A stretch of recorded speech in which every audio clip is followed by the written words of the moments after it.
Welcome to the Game Before the Money podcast, an oral history of pro and college football. Hi everybody, I'm Michael Jackson. Welcome to the Game Before the Money podcast. This episode featuring Hall of Fame guard Joe DeLamielleure.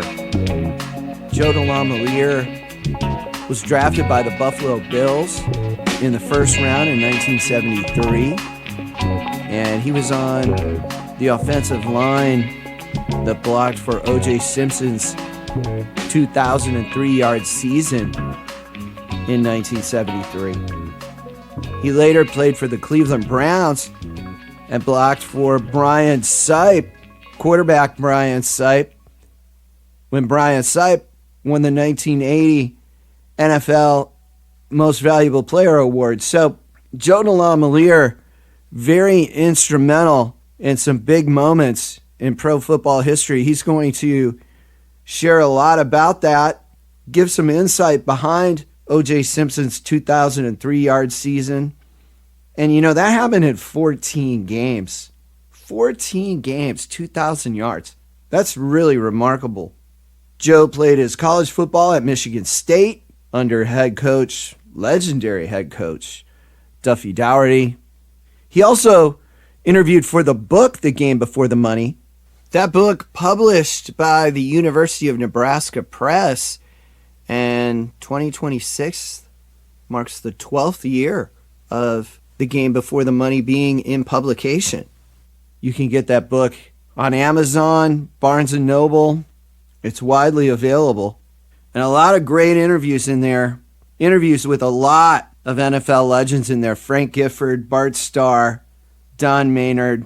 I'm just really grateful to have been able to do that.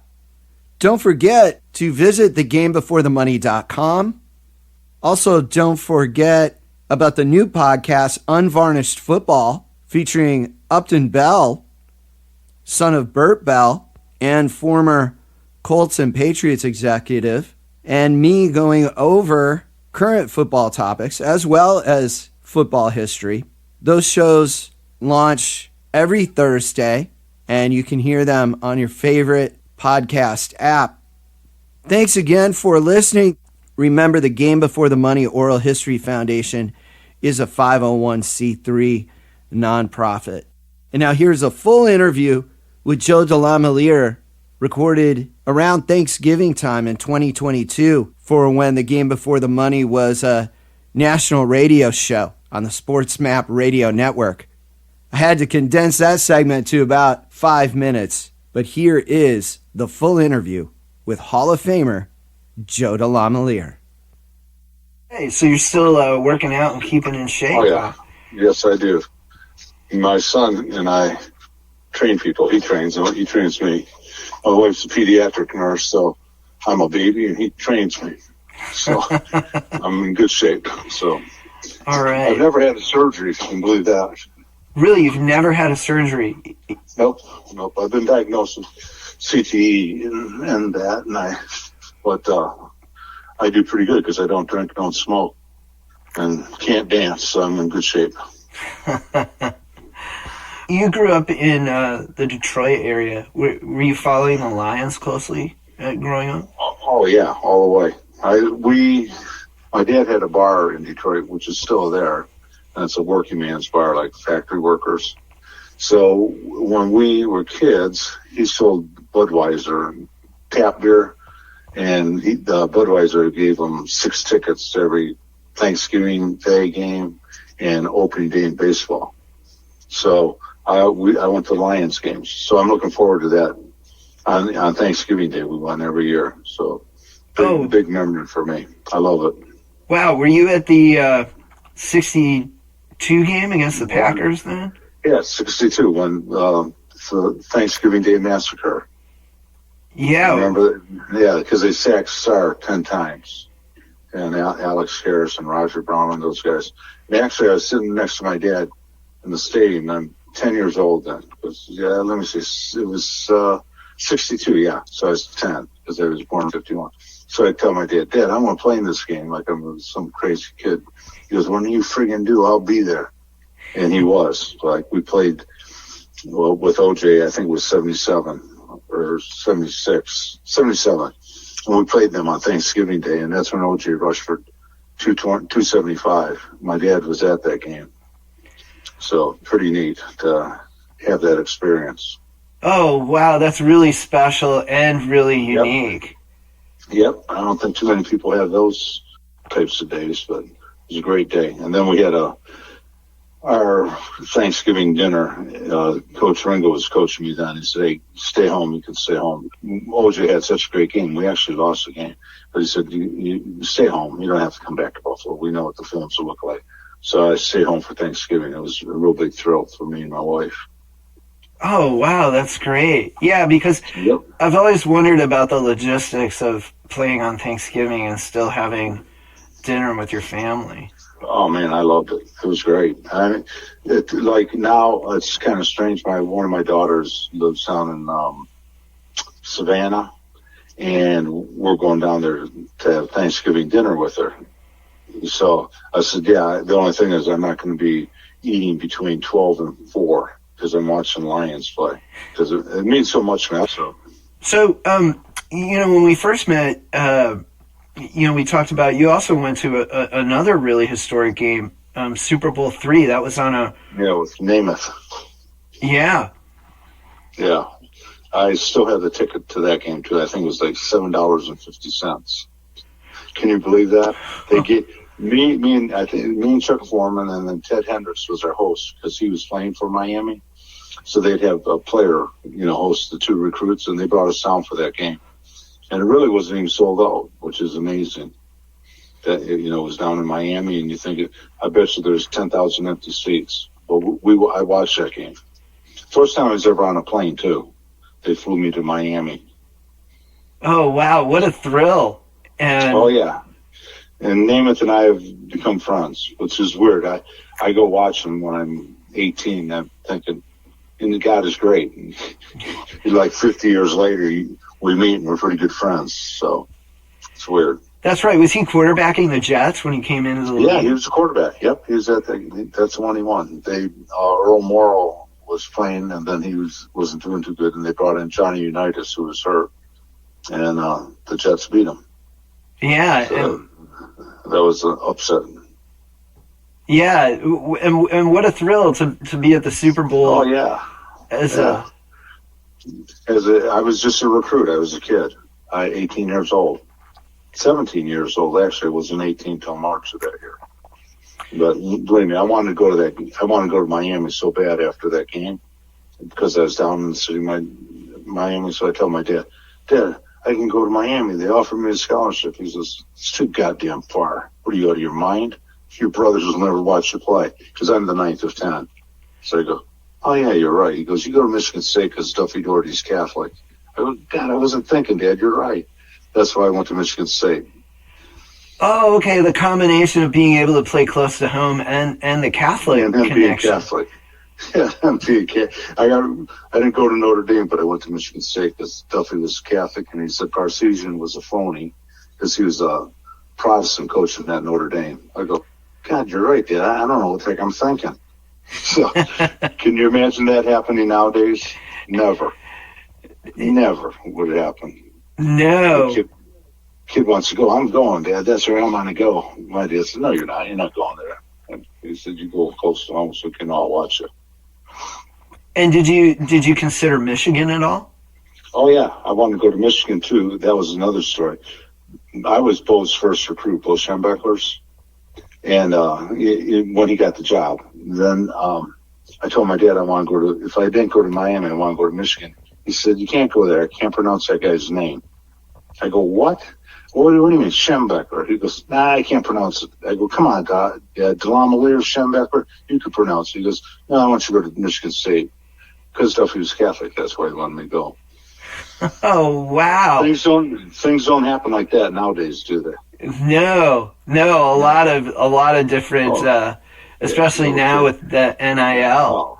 The NIL, and the kids take a hat and they like, which one are you going to be? They have 3 hats out there, and they created monsters, not on the kids' fault, just by making such a big deal. You know, the kids are superstars before they get to college, and a lot of them don't pan out. So, pretty interesting way things have changed over the last 50 years or so. That's right. It has. And now you played college ball for Coach Dougherty, like you said. Yeah, what was he like? He was like. Everybody asked me to compare coaches. I said, well, Lou Saban was my pro coach, and I loved him. They drafted me and picked me in the first round and all that. He was like General Patton, and Duffy Daugherty was like Mr. Rogers. Big difference. You know, there's two different personalities. One was a happy-go-lucky Irishman, and the other guy was hard-nosed, hard guy, was in the military. And I loved them both. I really did. And you played with Billy Joe Dupree at Michigan State. Yep. Billy Joe and Brad Van Pelt. We had 13 guys drafted my senior year. Van Pelt and Dupree and I were all first-round picks for the Giants, Cowboys, and Bills. Dupree's story is that back then nobody had agents. They didn't know what tick they were doing. So my wife and I, we got married when we were juniors and still married. And anyhow, I got drafted by the Bills, and we're driving up to Buffalo from East Lansing, and telling my wife, back then they didn't have agents or anything. I go, man, I wonder what I'm going to get. I wonder what I'll get for my contract. And I had called Dupree, Billy, and he told me he got 25 to sign, which that's the only thing that's guaranteed. Then his next 2 years were 25, 30, 35. So my wife looks at me, she goes, well, you ain't getting that. You're not as good as Billy, I'll tell you that right now. He's a tight end. You're a guard. I go, all right. But I ended up getting more of a bonus, but they signed me to 5 years. But back then you thought, whoa, 5 years. None of it's guaranteed. None of it, just the bonus.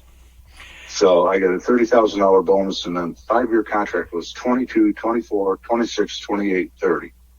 And if you didn't play, Mr. Wilson said, I want to remind you, it's a game-by-game contract. If you play 3 games and you don't play anymore, we don't owe you anymore. Or 2 games or 1 game. It wasn't like that. Unless you got injured, they pay half your contract or something like that. But I was happy just to sign. I could care less. You could have told me anything. But I just wanted to play. Yeah, and that first year you came into Bills camp, there were a couple of Michigan players, Reggie McKenzie and Phil Seymour on your team. Paul Seymour. And Paul and I played against each other in the Detroit Catholic League, and Reggie went to the public high school. Both Paul and Reggie were a year older than me, but Paul took a red shirt, and Reggie he played 1 year before me at Buffalo. He was in his second year when I was a rookie, and so was Paul a rookie. So we had 3 guys from Detroit playing on the Bills, which is pretty cool. We're still friends. I mean, for lifetime friends since we've been kids, which is pretty good. Wow, so you knew each other even before... Oh, yeah. I used to play against Seymour. And he went to Shrine High School. I went to St. Clement High School, Catholic schools, and Reggie went to the public school. So he went to Highland Park. But, yeah, we all knew each other. Then, of course, Paul and Reggie were teammates at Michigan. I went to Michigan State, and my brothers told me, don't go to Michigan. Seymour's a wuss. You're tougher than him. You get guys like him, you'll never win. Well, I went, and we never beat him once. And on top of that, Seymour was the the Bills had 2 picks that year, the 6th and the 26th. Seymour was the 6th, and I was the 26th. So my brothers go, I can't believe this. You're tougher than him. I said, toughness don't mean anything. It's skill, buddy. He's a tight end. They moved him tight end. They knew what they wanted to do. He was a tackle in college. But he's a good man. He's a great athlete, man. That guy was good. A lot of great talent on the Bills team. You had Joe Ferguson as your quarterback. Yep. Joe and I were rookies, and Rich Stadium was just built. That was the first game we were going to play in it. Joe and I walked into that stadium. We were the first 2 to walk into it, which is pretty cool. I just talked to Joe about that. We said we want to go back next year because it's going to be like the 50th year for sure or something like that. And I want to get a T-shirt made. And I want to say, two ordinary Joes did something extraordinary. Walked into the stadium 50 years after they played in it. So anyhow, I've had a lot of good things happen to me in my life. Yeah, and the Bills, definitely the offensive line was the Electric Company. How did that name come about?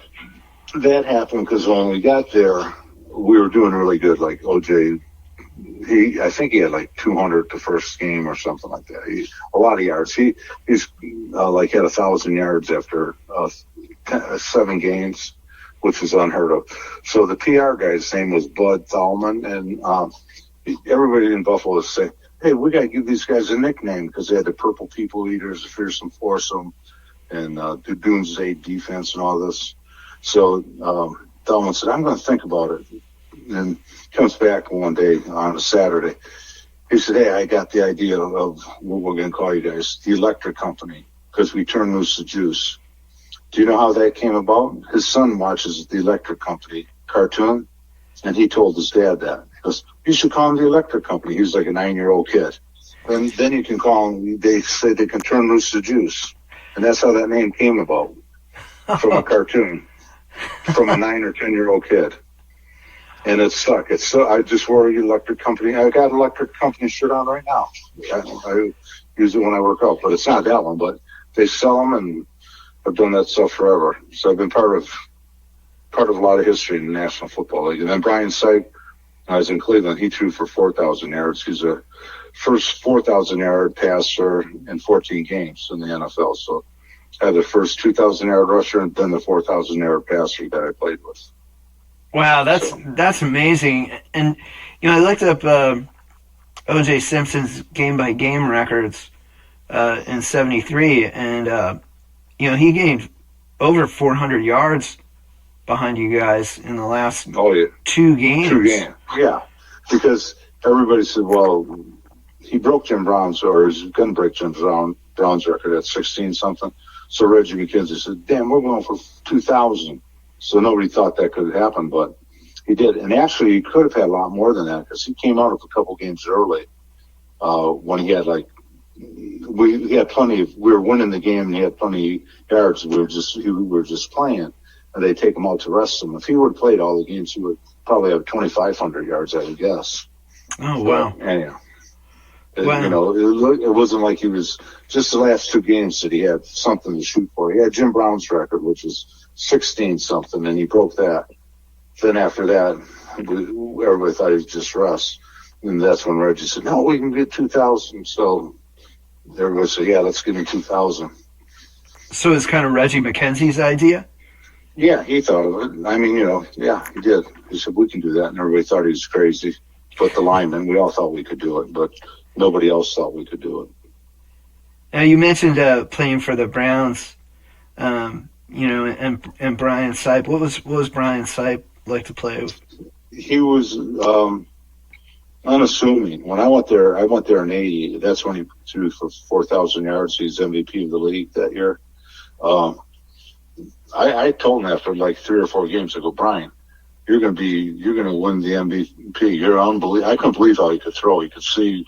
He had like vision around. What do they call that vision when you can see from kind of behind your head? I can't remember what they call it. Awareness or? No. He was like, it's called a vision, where you can see like fingers behind your head when they're shaking them. And he could see. It looked like he could see behind him. He had such vision on the field, you won't believe. You look one way and see the guy somebody open on the other end and just throw it. He was amazing. And you talk about great receivers. We had Ozzie Newsome and Reggie Rucker, Dave Logan. We had some great players. Yeah, Ricky Feature, I think was. Yeah, Ricky Feature. Yep. And we had like 5 guys. I think that year too. 5 guys had 50 receptions or more. Because Greg and Mike Poot had 50-some, and Ozzie had over 50, and Dave Logan had over 50. So we had 5 receivers have over 50 balls. So it's pretty amazing. And that was under Sam Ratigliano as the head coach. I ended up playing. I coached with Coach Ratigliano at Liberty when he was in college. He got a college job. I was coaching high school. Charlie. He hired me, and we did really well. He was a great coach too, way ahead of his time, because he knew how to throw the ball all over the field. And certainly shows with those 50 receptions from 5 guys. Oh, yeah. Yeah, I think he coached Plunkett and Namath. He coached. Bertigliano did. But that's pretty good. At Namath, Plunkett, and Stipe. Pretty impressive. That's a great trio. Coach. Yep. He knew his stuff. Yeah, in '85, you went back to Buffalo for a year. Yeah, because the league had changed at that time. Everybody was like 280 or 290. I was 245, 250, the max I got. I'm like 6'2". So Marty Schottenheimer became the coach and said, "You got to get bigger." I go, "I'm not going to get bigger. I'm 35.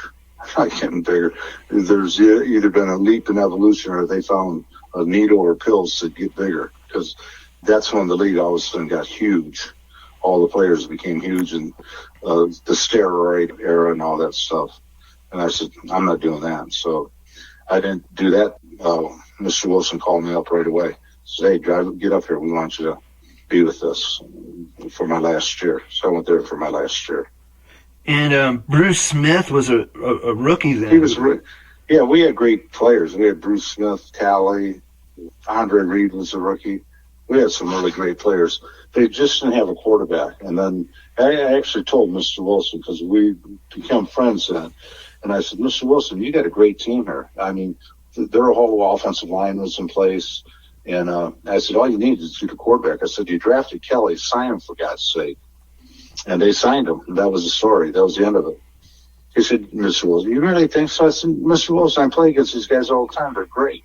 You got a great team here, but no quarterback. You're not going anywhere." So they signed Kelly that year, if you look.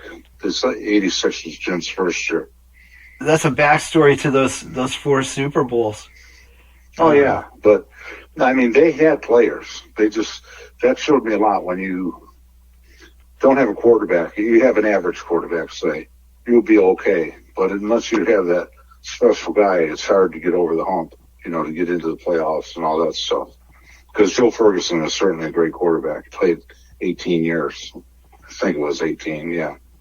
Yeah, Joe Ferguson had a really incredible career. Yeah, he did. Yeah, I mean, he was a great player. What's fun is we're still friends, all of us guys. We all talk together. It's like you can, I don't know, like time never went away. We went away. We just sit down and talk like old times. And a lot of it's not about football now. It's about families, kids and grandkids, stuff like that. Yeah, wow. I hear that a lot of it after football is over, it's really about the friendships that you make. Oh yeah, man. We have. It's good. My wife and I have been married the whole time. A lot of guys weren't married or didn't stay married, but a lot of the guys that we know for a long time have been married to the same wife. So it's really kind of neat and kind of fun to hook up every year with these guys. So. It's just special moments, because everybody knows it just wasn't about football. It was your lifestyle. Like it was so different than it is now. Now these guys, they make so much money, which God bless them. That's just how it goes. They make money. Everybody's like that. Baseball, basketball, everybody's like that. But I'm glad I played the year I did, because money's hard to handle for a young kid. Very hard. We wouldn't have known what to do with that kind of money. Everybody be your buddy and all this. We just stayed the same and lived a little bit better than our parents lived, and that was about it.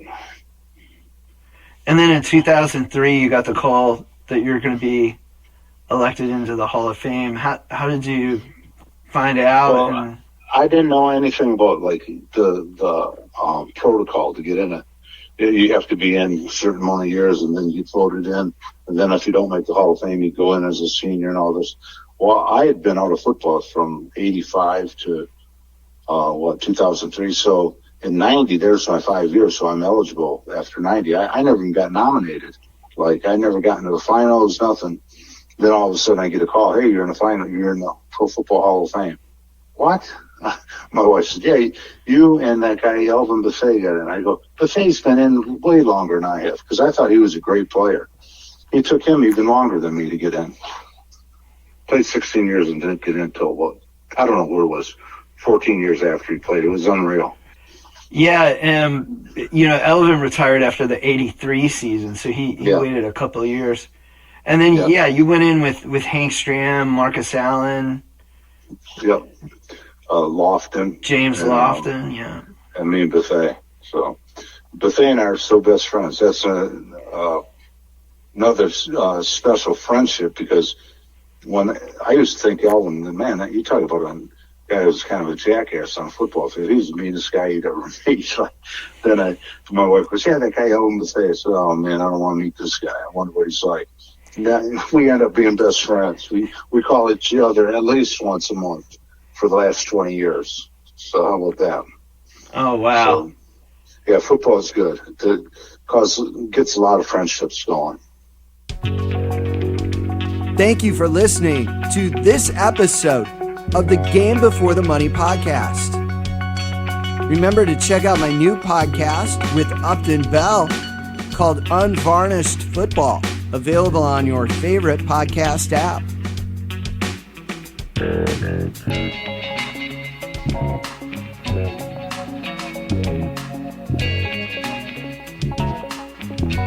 Please visit thegamebeforethemoney.com. Remember, the Game Before the Money Oral History Foundation is a 501c3 nonprofit, and you can make donations at thegamebeforethemoney.com.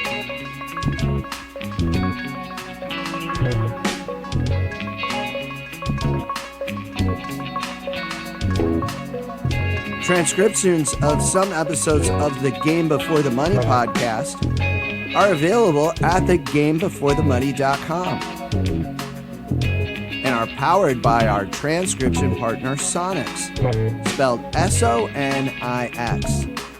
Visit sonix.ai to learn more about their automated transcription services.